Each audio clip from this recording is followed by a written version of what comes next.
So for me, I define resiliency, and I don't know if other people feel the same way, but I define resiliency as the ability to use what I know, build confidence, learn from what didn't go well, give grace, and then start over again.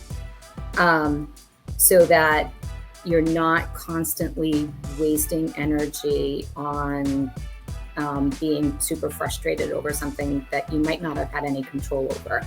There's also a piece of proactivity in resiliency where you can kind of look ahead or tap into previous experiences of yourself or previous experiences of others, which is really what we started to do in the pandemic. All right, great episode today. I've heard about this main topic that we're going to talk about since I was a PT student. So I don't know why it took me so long to actually record an episode about it. I don't know. We get around to things. We're talking about LAMP, and that is a program from the Academy of Leadership and Innovation, formerly HPA The Catalyst. And I'm going to let our guest describe what it's about. I'm going to let her go into the nooks and crannies. And really, it's not about the program. It's never about the program, right? It's about what do people get or become when they go through this program, right? Because you're the main character in your life, in your movie, and I'm the main character in mine. What does this do to characters when they go through it? And we're talking specifically PTs, but also some other healthcare professionals go through this LAMP program. So that's what we look at. We're not just looking at the program, it's the parts. And really overall leadership, because that's really what LAMP is, one of its main focuses. So take a listen to this. Do want to say thanks to our friends at JacksonTherapy.com, providing awesome adventures in patient care for physical therapists who care about where they're going. Jackson Therapy Partners, find them online, JacksonTherapy.com. I also want to say thank you to our friends at MW Therapy, consistently delivering a modern all-in-one outpatient PT EMR with the built-in patient portal, marketing automation, and billing features you want at a great value. Great value. You need it. Clinic deserves it. Check them out at MWTherapy.com, where switching your EMR is easy. And this is something relatively new in the last couple of years, and the idea is remote therapeutic monitoring. You've heard about it, and you might have been like, I don't know, I'll get to it when I get to it. Like me with finally doing the LAMP episode. But what if you could get to it sooner, and what if it did bring your clinic or your practice value? What if it added $290 per patient per quarter? Yeah, that would help. Well, remote therapeutic monitoring can do that, and Physiotech can make that simple. They can walk you right through it so it's not overwhelming, and you can get to it and through it faster. Find out how and get started with remote therapeutic monitoring at physiotech.ca. That's physiotech.ca. Let's get into LAMP with Keri. In 3, 2, 1. Keri Dickinson is here. Keri, welcome to the show. Hello, thank you for having me. We get the tough questions out of the way first. Okay. Hardest question of the whole episode. I like to set my guests up for success. What are we drinking today? Sauvignon Blanc. All right. What do you got? You fancy, like you know the bottle? I just picked what's $12, to be honest. It's Josh. Josh is great. Josh is I like great. Scarborough. I like Barefoot, because they're all like $8, $12, $15. You can't go wrong. I'm doing a vodka soda because it's in the Nice. and I got my Doctor of Physical Therapy Yeti cooler. So cheers to you, Keri. That's fantastic. Cheers. Thank you. That's it. That's the hardest thing you're going to get the whole episode. Smooth sailing from here. Smooth sailing from here. All right, so ballpark, so people have context, because we're going to talk about something that's a little bit different in PT. When I found out about what we're going to talk about, it felt like this little hidden thing within the profession that if you knew about it, people go, oh yeah, you got to do this, you got to do LAMP. And I was like, what are we talking about? I feel like we're talking in code. Before we dig into LAMP, let's get some background on you. Like, when someone says, who are you? What do you do? What do you do, in your regular day? Like, tell us about it. So I am also a physical therapist. I am currently, my role is Senior Director of Rehab Services at a small to medium-sized community-based hospital. I live in Massachusetts, a town called Franklin, about 20 minutes away from Foxborough Stadium, where the Patriots play. Nice. That's pretty cool. Yep. Married for almost 26 years, 23-year-old, 19-year-old, wow. Kind of a new empty nester. So You're going all in. I like that. Going all in. All right. Perfect. So that frames it up. You also do something else within the profession. You do something a little bit different. Yes. Something within the Academy of Leadership and Innovation, which we want to say thank you to. We're recording this in June, but just a couple of months ago, we put on an event at CSM called Party with a Purpose, and ALI, Academy of Leadership and Innovation, instrumental in leading that, not only helping us fund it because parties need money, but helping me sort of create, help people understand that. So thanks again to the team at the Academy. But there's something within we'll call it HPA the Catalyst, because that used to be what people might know the Academy of Leadership and Innovation as, and now it's called ALI, which is the Academy of Leadership and Innovation. Very innovative, right? Yep. So the L in ALI, leadership, you guys there's a program there that you get to instruct. So let's go big to small. When someone asks, what's LAMP? How do you answer? So the way that I answer it is that we are a committee. We have the Institute for Leadership and we have the School of Management. I am in the leadership committee part, and we really focus on educating rehab professionals all across the spectrum. So not just physical therapists, on the core pieces of what leadership means. So what does leadership mean? I mean, I don't What know. does leadership mean? Yeah. How do you define it, right? Right. And I feel like that's something that you kind of get to do as an individual, right? In our profession, I really feel like we are all leaders from the get-go as soon as we hit the ground running, right, to that first patient till the time that we leave the clinic, right? So we kind of define leadership not necessarily as a titled role, but you as an individual. So, and the leadership really starts with you. So our first course, 101, starts, it's called The Catalyst Within. So we really dive deep into you kind of taking the time to learning more about yourself. And then we have a 201, which is how you apply those tactics and core values into leading a team or leading your patients further through their care. And then there's 301 as well. There's a 301 project. That's an individually driven project. So this piece, people tend to get a little bit confused is not necessarily the right word, but it's a self-driven project where you use the information and that you learned in 101 and 201 and apply them in the real world. And then you put together a little PowerPoint presentation to kind of show what it is, how you implemented those techniques. So like a capstone almost. Like, hey, listen, you learned some stuff in 2 classes. Like now it's time to go do it, or sort of like, I don't know. I always liked projects in college. That's probably why I was a comms major, because it was like project after project, which is like we learned some stuff, and I always liked being able to, I don't know, flex the muscle or show it off. Right, exactly. We want you to be able to show us that you're using the tools in real life. Right. We like to start with the end in mind, especially in PT, like make sure we have a goal. So what's a great LAMP experience look like? Someone walks in, they're all different, right? People come to LAMP for different reasons. Yep.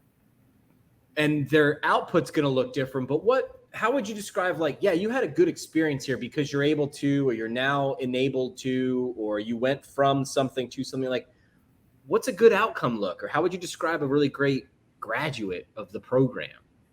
Oh my goodness, that's such a great question. So if I could speak for myself, my own personal experiences. Yeah. So I went to LAMP in 2019 in Washington, D.C. at CSM. And I went as a charter from my VP at the time. He asked all of his direct reports to take some type of leadership course. So I went in with an open mind. I had heard about the program, but kind of just like you said, kind of like, what is this that I'm doing, right? And I have to tell you, Jimmy, by lunchtime, I was like, I am all in on this. I want these people in my life all the time. I need to be a part of this. So for me, it is going in with an open mind and knowing that you're going to be doing a lot of self-work, figuring out how you communicate where you might have some opportunities to improve in your self-awareness, being able to then dive a little bit deeper into how you work through conflict, where your defaults are, and then how all of that applies to resiliency, and really kind of putting that whole picture together and being able to create a development plan afterwards. That's where the money shot is. So you've had a great one-on-one experience when you leave the day exhausted. That's how you know you've done the work. Yeah. Well, I didn't want to skip over. That's kind of a cool prompt from a VP to say, hey, go take some leadership training. Yeah. So at the time he had some fairly new-ish leaders and managers. Nursing, he was of a nursing background. So there's a ton of leadership programs for nurses, right? So I think that's kind of where he was coming from.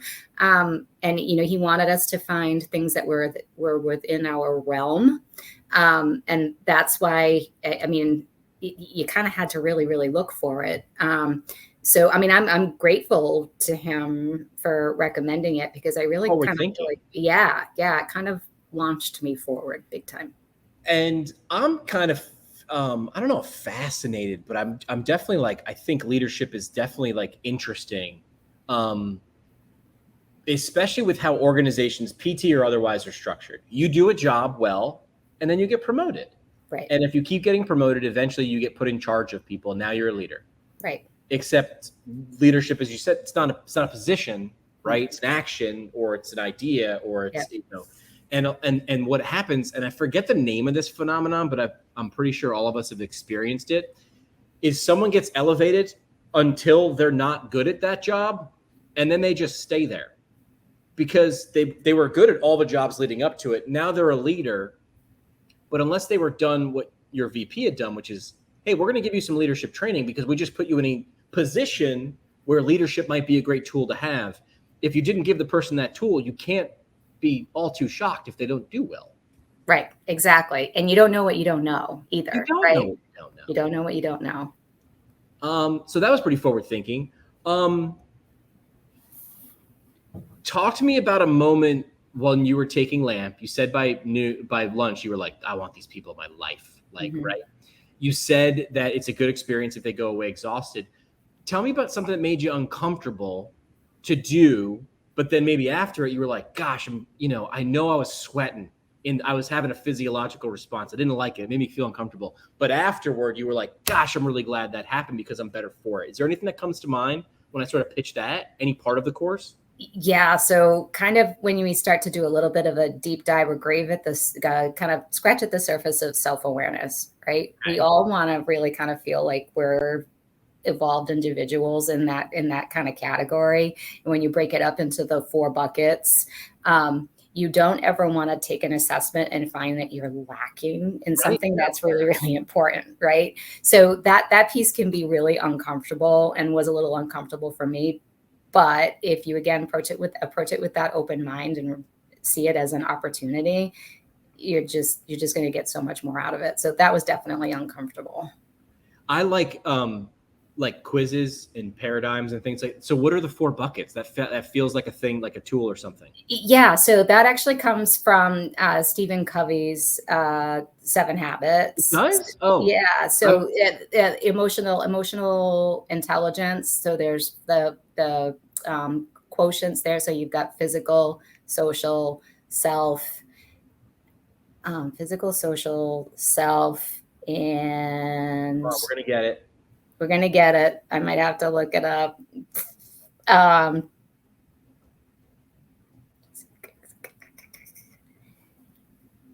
Emotional. So emotional, physical, self, spiritual, and spiritual. That's it. Spiritual. It's a podcast. Yeah. They can't even see the fact that I just Googled it. It's okay. But I read that book a couple times. I don't remember that, but I mean, we all remember what we want to remember, right? We don't know what we don't know. We can't remember. Right. So maybe it's a branch off of Stephen Covey's. Emotional intelligence. Yeah, is it 4 dimensions of habit? That showed up. Maybe. I'm not going to remember which habit it is. I gotta will reread the book. fully I admit. like number 2 because it's easy to remember. It's start with the end in mind. Start with the end in mind. And we actually talk about that too when we're paving your path. I don't remember the other 7 or Yeah. the other 6. I know. Yeah, I'm not going to remember the order. Don't do it. I'm just going to remember where they are. Yeah. So hold on a second. So you took this in 2019 and now it's Yeah. 2023 and you're already an instructor for this? Like you liked it that much? You're like, not only am I a graduate, I'm going to be a teacher for this. What made you jump that and be like, I want in, I'm going to go elbow deep? I honestly do not know what made me go that fast. I really truly don't. Because this is not something that I ever imagined or pictured myself doing. Right. So it was very much outside my comfort zone. But again, that internal connection that I had to the material that we're teaching, I really felt like to even stay. I wanted to share it with as many people as I possibly could, but also for me, staying connected to it in the teaching method was going to help keep me sharp and honest and authentic to what it was that I was trying to do in a formal leadership role. Well, that's the thing, right? See one, do one, teach one. And if you keep teaching it, you have to okay, I have to sharpen this axe because I actually have to use that. I mean, that's Exactly. What would make a good candidate for someone going through LAMP, right? Like what are some things people, it's going to be varied because you said different disciplines, different types of people, different roles, they're all different. But what are some things if someone's out there like, this sounds cool, how would they do a quick self-assessment? Like, yeah, no, you're a good candidate, or this would be good for you if blank. To take the course? Yeah. So, I mean, I feel like we're all good candidates for it. I mean, this is all, it's all things that we all need to know in our daily lives: communication, conflict resolution. So I think we're all good candidates. Yeah. What should they expect to be? I always like to tell people, everybody's the main character in their own movie. Yes. Right. We all are. Yep. So we're always going from something to something. That's the idea. Yep. When someone shows up to them, what should their goal like? What are you? You're like Yoda. Oh God. So you're going to help them become a Jedi of LAMP. What does a good candidate afterwards look like? And I'm purposefully, I mean, it's all going to be different, but I want to find the commonalities is what I'm trying to do. Yeah, so I think the commonalities are being able to implement and improve upon some of those self-assessment scores that we do. We unfortunately don't have the emotional intelligence self-assessment anymore. We're looking for kind of a new one to take its place. But we do conflict resolution styles. We talk about pieces of communication. So being able to implement those and being able to connect to the fact that the only person you have control over is you and how you act in any given situation. I'm not sure that I'm answering your question now. I don't think you're answering it wrong. No. Okay. So that's kind of what you're going to get out of it and to be able to implement into it. So a lot of things that we've heard after 101, people have said, I've been really thinking about moving into a supervisory role, or I'm thinking about moving into management, or I really want to even potentially move outside of clinical practice and into something else. This foundational information in 101 has really shown me that this is actually where I really want to go and where I really want to be. And it's given me the strength to dig a little bit deeper. Yeah. So I think that's what we're striving for, but that works a little bit different for each and every one of us, right? And the things that we're providing in 101 specifically are things that you can use everywhere. You can use them with your family. They're great practice. Well, like give me like some like Jedi mind trick or lessons or things that someone could learn in the next 5 minutes, or like teach me a mini part of it, right?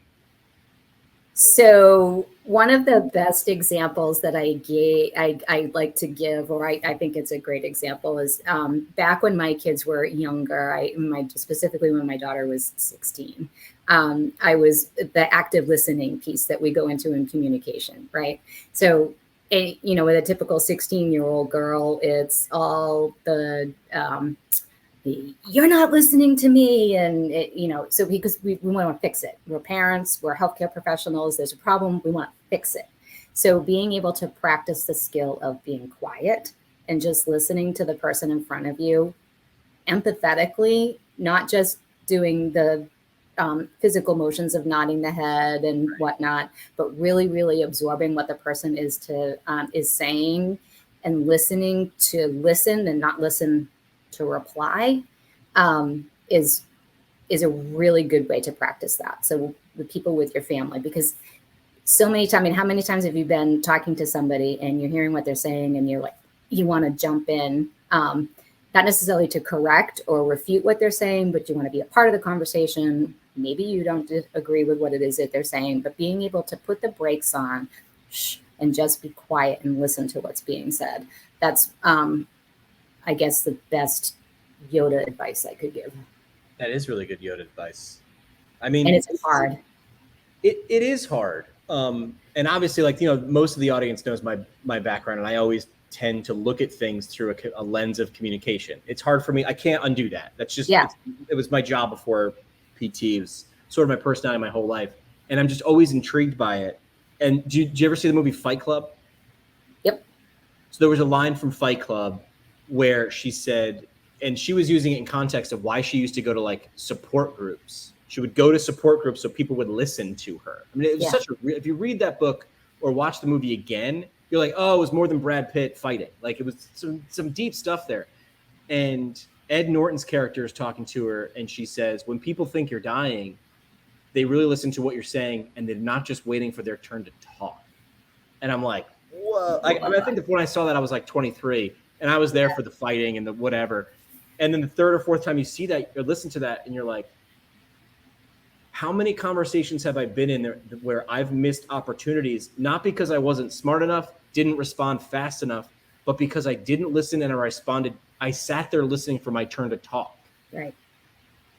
Yeah. I mean, look what I do. I interview people, and I tell people all the time, you included, before we hit record. Yeah. I'm like, I need to be palatable enough for the audience not to hate the host. And my job really is to make you the guest. I mean, look at even those two words we use in regular interviewing, like interviews. Well, Jimmy hosts the show, right? Well, change host to if you were at my house. That's different. Can I get you anything? Restroom is down here. Can I make you comfortable, right? You're hosting. And my job is to make you feel at home, right? And when you look at an interaction like a podcast or a leadership opportunity, you have a guest, or you have someone that you're there to serve, right? I like leadership to look at it. It's like, you don't work for me if I'm your boss. I work for you. I work for you. Exactly. Yeah. I'm here to empower you, right? Yep. And my job as a host in this podcast example is I need you to be comfortable enough that you're Keri. If I do that, that's all I have to do, because you know about LAMP. I don't. So now my job may be to do a little research and ask yourself, what might the audience want to know about those things? And then ask those questions, hold on, and shut up so she can answer. Yeah. And I love what you just said about, being in a formal leadership role, or when you're face-to-face with one of your patients, you are the host of that hour, half hour, or whatever it is, or in the group setting within your team. You are the host of the team. Amy Lafko, longtime LAMP committee faculty member, uses she terms, when she was in a formal leadership role, the people that she supports. And when I heard her say those words in my LAMP 101, I immediately started using that phrase. I totally stole it from her. Thanks, Amy. With my people. You are the people I support. When I would speak about my department in other meetings, the people that I support in rehab services. So it wasn't, I got away from my department, right, and changed it to the people that I support, because it is really about the people that are doing the work. Yeah. I mean, I'm a couple hours away from, I play on 2 different beer league hockey teams. This is what I do now. I am a middle-aged 40-year-old dude, right? And I think about it in terms of hockey. Now, we don't have a coach because it's just a bunch of dudes in their 30s and 40s playing high and 50s playing hockey, right? But if you look at a team, the guy in the suit on an NHL team behind the bench is the coach, right? He doesn't shoot, doesn't block shots, doesn't save anything. He doesn't even put skates on. He wears a suit, but he works for them. Yeah. Right. It's his job to get the most out of. And I feel like if you go into a situation and you look at it backwards, it's not going to work. No. It's definitely not going to work as well. And you're going to wonder, am I bad at this? And being smart at a job, I mean, leadership's the job. Leadership's the job. What's a great compliment that people have given you as an instructor watching someone go through LAMP? Oh gosh. I think there are a couple that have stood out to me, and some of them are, hearing, now I know what it is that I want to do. Another one was, you made me feel so comfortable in being able to be vulnerable and sharing a story. So there's a piece in LAMP where we go through some resiliency, and we prompt people to remember a time that was really challenging and how it kind of felt to get through that. So hearing people or seeing people get a little bit emotional. I've even heard a couple people compliment and say, thank you. Now I know I need to leave my current position Really? or environment because it's not the right fit for me. So, I mean, that's not necessarily directly complementary to me as an individual faculty. It's more complementary to the program. And I think that's where the focus really should be. I just got this. I got to see who sent this to me. Rebecca Griffith, who is an amazing physical therapist and hosts a show on our network called PT in the ED. So she works in emergency department. So there needs to be some leadership there because that's a really stressful environment, right? Yes. She just sent me this because like we have powwows every couple of weeks where we just get together and just like there's not even an agenda half the time. So it's just like convo. Maybe we have wine like you do. She just sent this to me 2 hours ago. I'm going to hold it up for the screen if you're watching the live stream. Knowing when to leave is so important. The party, the job, the relationship. Yeah. And man, does that, I mean, those three things, the party, the job, the relationship, we've all probably, I mean, myself included, definitely been in one of those things or all of those things that you needed to know when to leave. Right.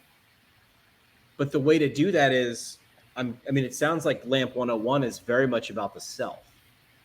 It is 100%. How are you going to, Yep, 100% about self, and we do. We talk about that right from the very beginning. That this is about you. Like you, we even say things like you're going to think about other people when we're talking about certain topics and whatnot. But we want you to change that direction and put it inward and how you are working through communication and whatnot, because it's all about you. You can't move forward until you know how you are. Yeah. I hated when I was in PT school, hated self-reflection. Yeah, me too. And I do it more now than ever. Oh yeah, all the time. I mean, PT school for me was not the place to do it. I was so busy, I couldn't breathe. Right. You wanted me to stop and think for a minute? I ain't got time to think. I got to do. But how funny is that? Is the thing you resist is typically, and I'm speaking for me. Keep in mind, whenever I make generalizations, I'm talking about me. I get it. The thing that I resist is typically the thing I probably need the most. Right.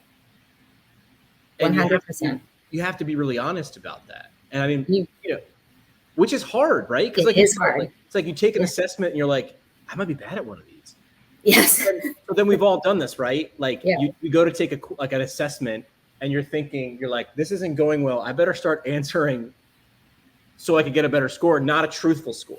Right. Like, what's this question really asking me? I think it's asking me this, and I know that this is going to get me a really good score, so I'm going to circle this one. Yeah. Correct. And so if you can trick the assessment like that, it's not really a good assessment. Correct. Right. What is that? The assessment the test fails to be a test when the test doesn't test what it's testing. I don't know. There's a saying out there and I can't remember, but it's like when the assessment is now, when you're gaming the system, it's like, dude, you're missing the point, man. Great. You got an bias. You got an 87 on a test that you lied on, but like so now you don't know what to work on because you lied. Right. Exactly. You got to work on vulnerability then, because that's the thing you're avoiding. It's the exact opposite of self-awareness. Correct. It's like, I need other people to think I'm good. I don't want to fail this thing. It's not about failing, right? Yeah. But like, I do a lot more of that now than I ever did. I do work with the Academy of Orthopedic PT, and I think Jimmy at 28, or Jimmy at 38, or Jimmy now, it'd be different Jimmys. Like at 28, if something didn't go right, I'd be like, that's because they're bad at it. They're not listening. They're not good enough. Yep. And then Jimmy now is very much like, did I not communicate that well? Let's go backward. Let me check my email. How did I do that? Did I follow up? Super easy to blame somebody else. And it's quick. Look, I just blamed you. It's done. You're the reason. I'm done. I am now absolved. But we haven't moved forward. Great. So now you feel bad.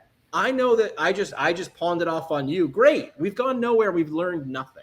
Right. But I think it's cyclical too, right? Like we're all gonna have days where we fall back to old habits, or we get triggered. We're emotional beings, right? It's never going to be 100%.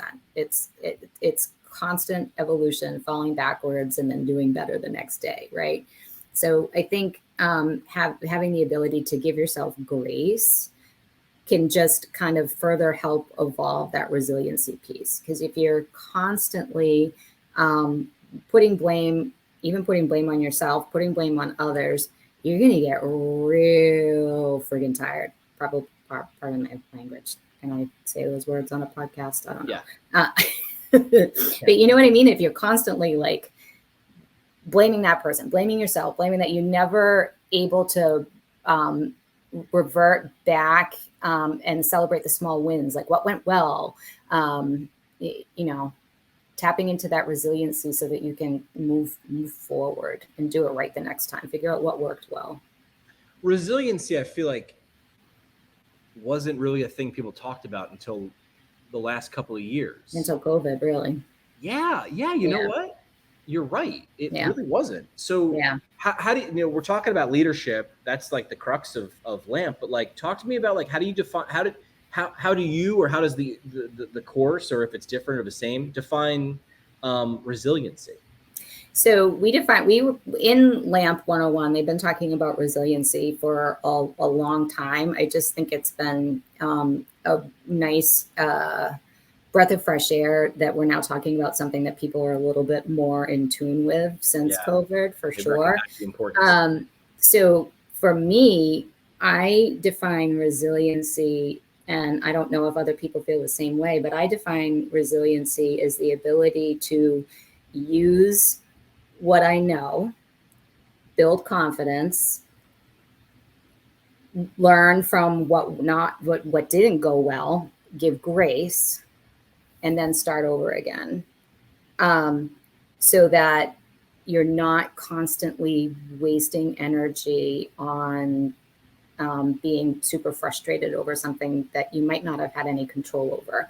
There's also a piece of proactivity in resiliency where you can kind of look ahead or tap into previous experiences of yourself or previous experiences of others, which is really what we started to do in the pandemic, if you can remember, right? Like what worked, what didn't work, how can we move forward?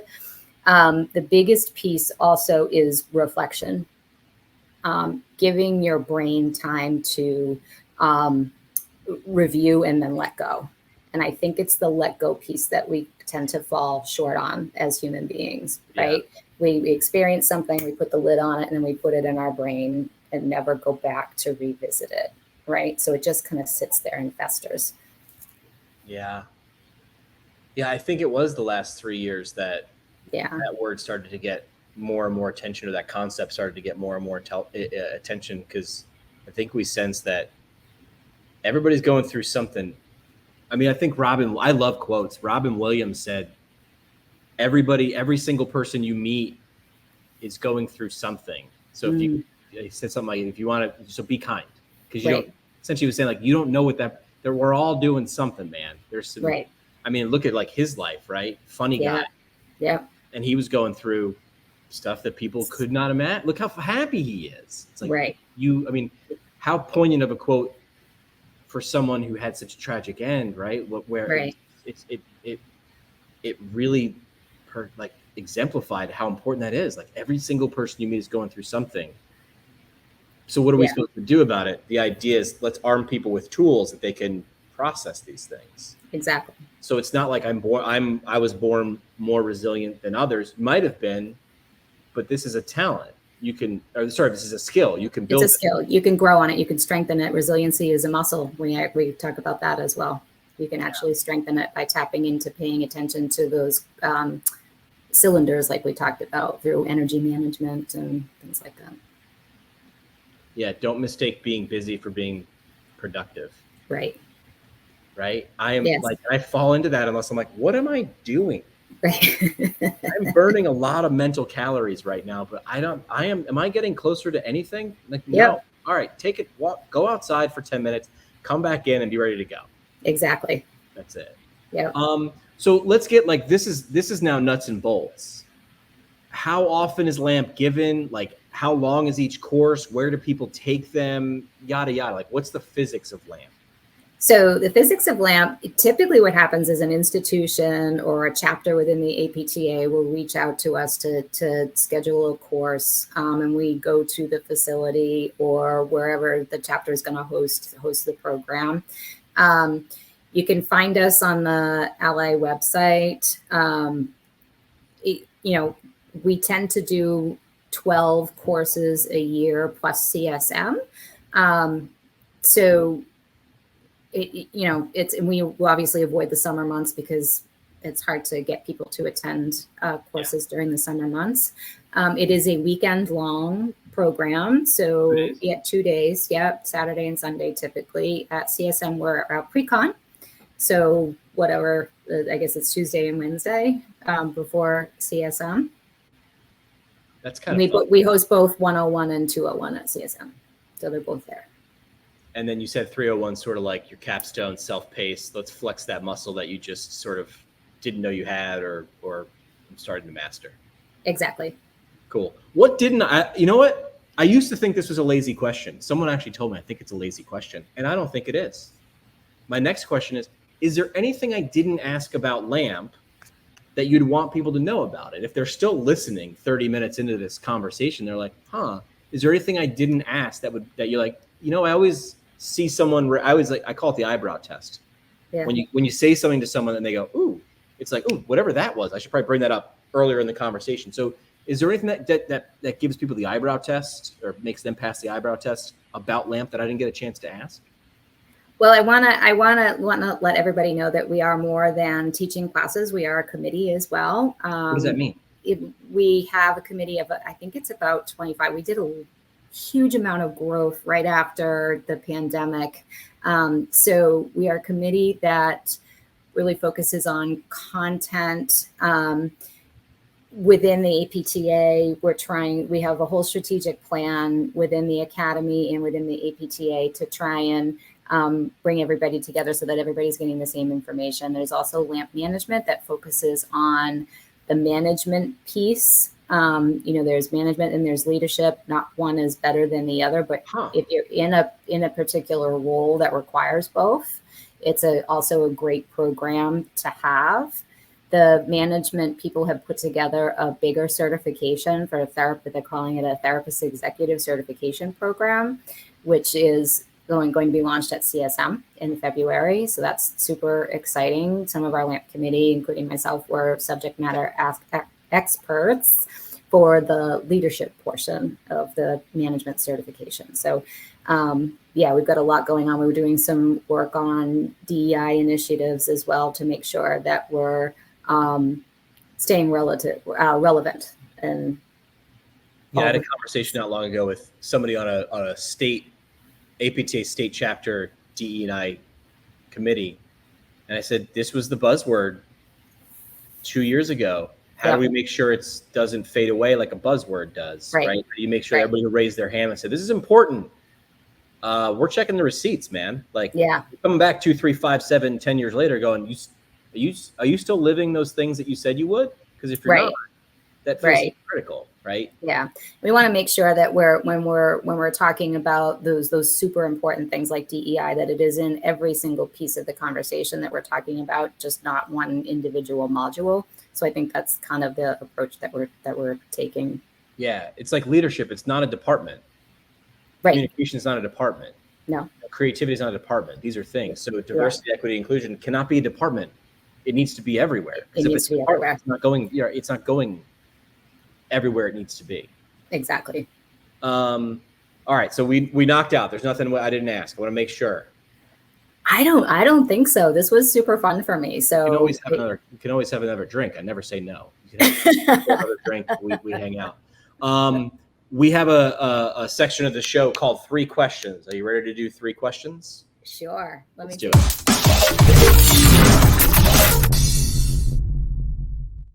All right, 3 Questions on the show is brought to you by our friends at ATI Physical Therapy. One of the leaders in clinical research within the profession of physical therapy is ATI, with more than 900 of their clinics placing in the 100th percentile in CMS's merit-based incentive program for the 2nd consecutive year. If you want to join their team and jumpstart your new career, hit atipt.com. The first question on 3 Questions is, if you were a boss of many, would you want them to fear you or love you? If you were a boss of many, would you want them to fear you or love you? I thought this one was good. I did shuffle my question deck, but this one came up and I was like, we're talking LAMP. This feels leadership-y. It does. Would you rather fear or love? Yeah, so the snarky, you know what, in me wants to say, depends on the day or moment. Listen, snark is approved on this show. You can snark it all you want. I always tell people I've got 2 personalities now. This one I'll call Lampy. This one I'll call my true default system. Okay, I don't know. And Lampy usually goes, shh. But no, love me. Yeah, it's a little longer. Sure. It's a little, you earn it, right? Fear works for a little while. Fear works for a little while. And I think that there's probably recently just promoted and gathered a new team. And I heard through somebody that some rumors like, oh, she's really tough. And I was like, I have never heard those words ever. Really? So it's all perception. Yeah. It depends. Second question on 3 Questions. What is a memorable question that you were asked while you were in the Miss Massachusetts scholarship pageant? Do you remember any of the questions? It's questions, right? They do them on stage and you got to snap an answer. Do you remember any of those in questions? Oh, God. That was literally half a lifetime ago, man.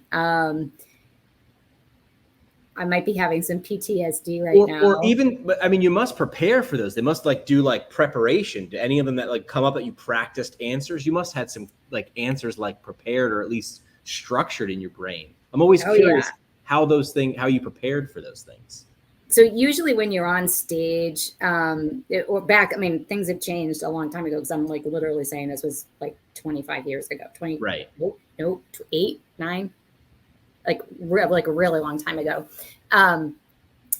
They would ask you a question about your platform. So we all had a platform that we would be advocates for. Right. And so it was probably a question revolving my platform, which at the time was called mainstreaming kids into normal classrooms. Got it. Normal classrooms. Using air quotes on a podcast. I've got to make sure the audience knows that. Yeah. So, side question, this doesn't count as the third question, is how was that experience? What did you take away from doing those pageant scholarship contests that empowered you with something that you took further in your life? So that's a really good question. So I started at the local level without any intention of actually winning. What were you, Little Miss what? Little Miss. Or Miss what? I'm actually only 5 feet tall, so that's actually appropriate. I was Miss Greater Attleboro. Yeah, all right. And then that went on to Miss Massachusetts. And for me, I really feel like the pageant was more of an episode of like, which one of these things is not like the other? Really? This girl, it's like 5'8", 5'8", 5'8", Keri, 5'8", 5'8", 5'8". Oh man.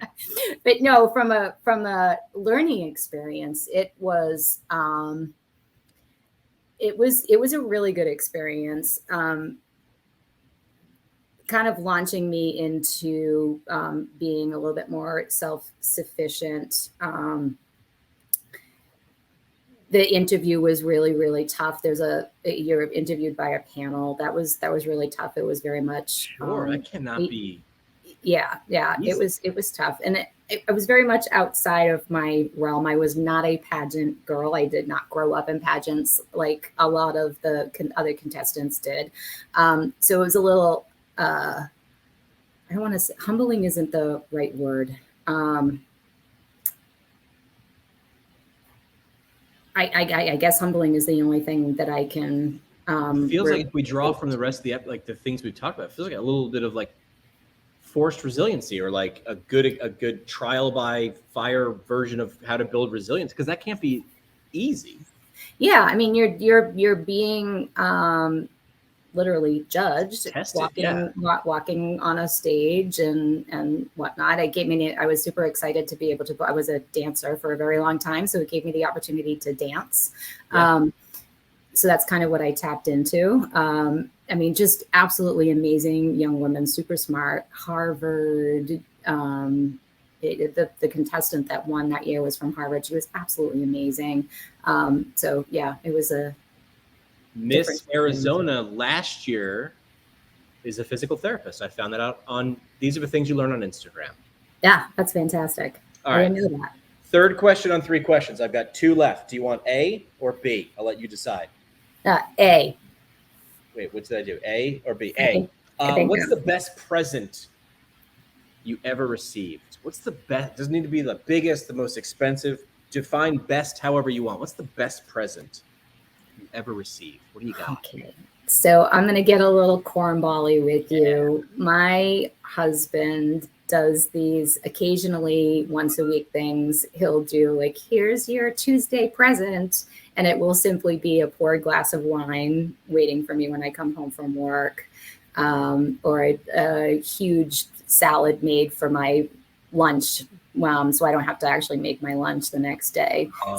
Those are the best presents to me. So we know what love language you are. Your acts of service, right? Or gift. I guess so. Well, yeah, that feels like. I think service. It's like, I feel like that's more service. I think that's more service, sure. Right? Yeah. It's not like a thing. For a second there, when you said I'm going to go full cornball, and then you're like, my husband. And I was like, oh my gosh, you can't wait to make sure he listens to this episode. Then you're like, but then continued. You went, my husband, I thought he was going to be the gift, right? The president. But you're like, he does these things. But again, that depends on the day. Those are cornball, but I've actually used love languages in like communications consulting before. And when people are talking about like, this person doesn't hear me, or I don't feel appreciated, and the person saying, I don't understand why you don't feel appreciated. We give you stuff all the time. If that's not the person's love language, it's like, that's nice, but they don't care. No. You know what I'd rather do? I'd rather you say, hey, you know what? Next Thursday, don't come, take a day off. Like that's an act, that's a different thing. So this is where I always start with know your audience. That's right. Rule 1 in communications. Who am I talking to? Yes, 100%. I'm going to talk differently to my best friend, Brian, than I am for my grandmother. I'm going to talk differently. We're going to talk about different things. Everything changes when you change that first. Who am I talking to? Right. That taps into that situational awareness, right? Totally. Yeah, very situationally aware. All right, that's 3 questions. You're off the hot seat. 3 questions. Again, brought to you by our friends at ATI. Visit them at atipt.com. Keri, last thing we do on the show is the parting shot.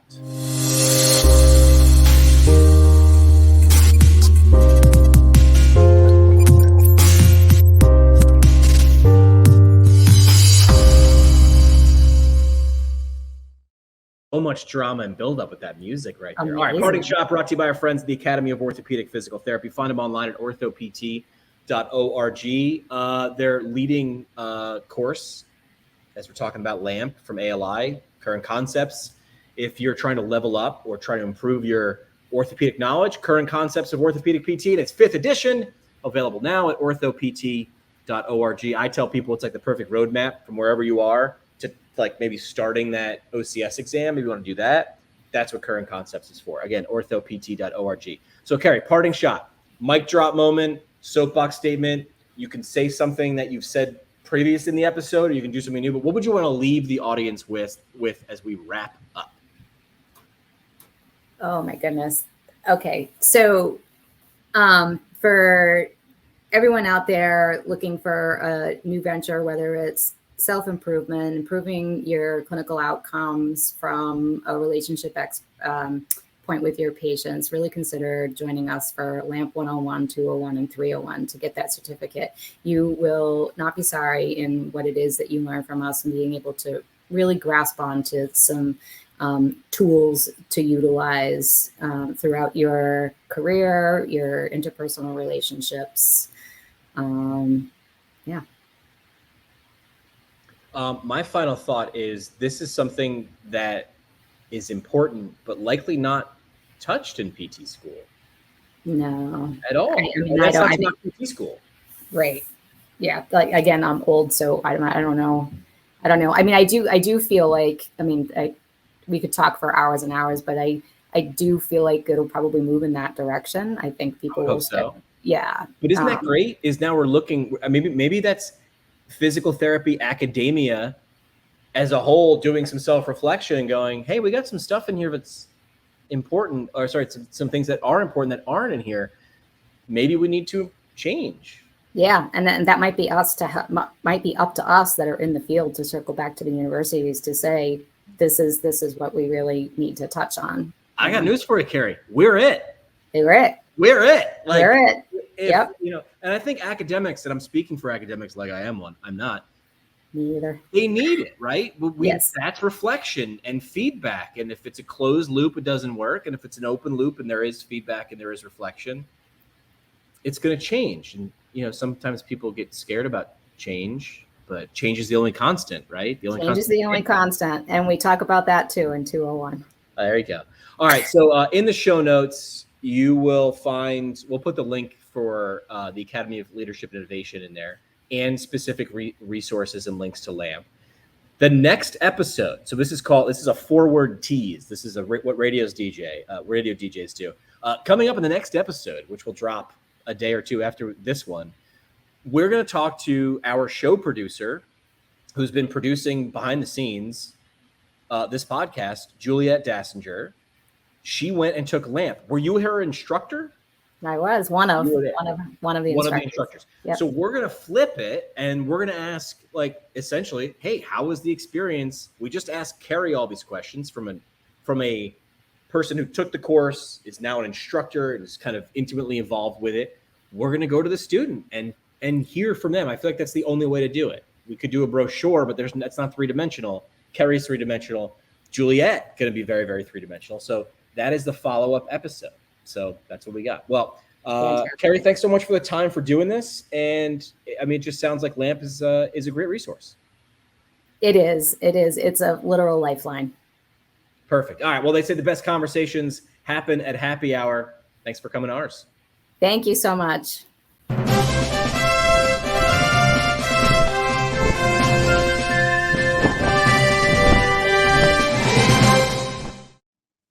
Like what you hear?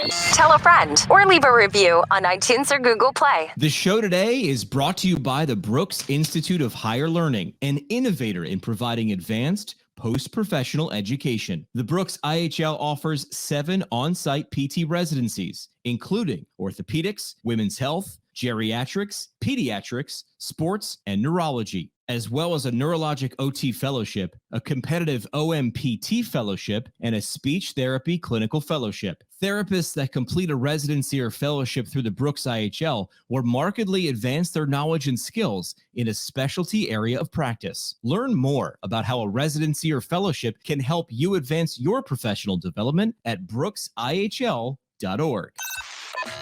Our home on the internet. PTPintcast.com. Created by Build PT.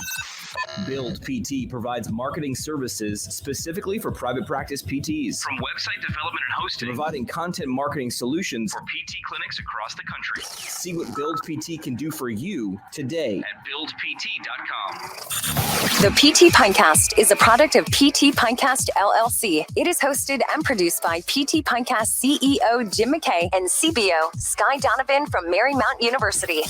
We talk PT, drink beer, and record it. This has been another pour from the PT Pintcast. The PT Pintcast is intended for educational purposes only. No clinical decision making should be based solely on one source. While care is taken to ensure accuracy, factual errors can be present. More on the show at PTPintcast.com.